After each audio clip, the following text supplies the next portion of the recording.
Hello friends, இன்றைக்கி என்ன breakfast லஞ்சுன்னு பார்க்கலாம் வாங்க. காலையில் தட்டைப்பயிர் தோசை தான் செஞ்சுருந்தேங்க. தோசை ஊற்றிட்டு மூடிட்டு ஒரு சைடு மட்டும் வேக வச்சு எடுங்க, நல்லா கிறிஸ்பியாக இருக்கும். தட்டைப்பயிர் தோசை செய்கிறதுக்கு ஒரு டம்ளர் இட்லி அரிசி எடுத்துக்கோங்க. அது கூட அரை டம்ளர் தட்டைப்பயிர் எடுத்துக்கோங்க. கொஞ்சம் வெந்தயம் சேர்த்து ஒரு 4 மணி நேரம் நல்லா ஊற வச்சுக்கோங்க.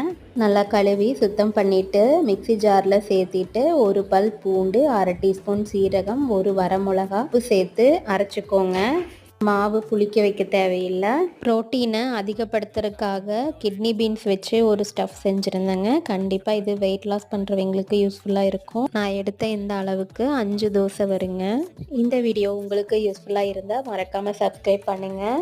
மதியம் ஹஸ்பண்ட்க்கு லஞ்ச் பார்த்தீங்கன்னா ஒயிட் பீன் சாலட், வாழைக்காய் வறுவல், சாதம், கூட கருவேப்பிலை துவையல். Eat healthy and stay healthy. Bye.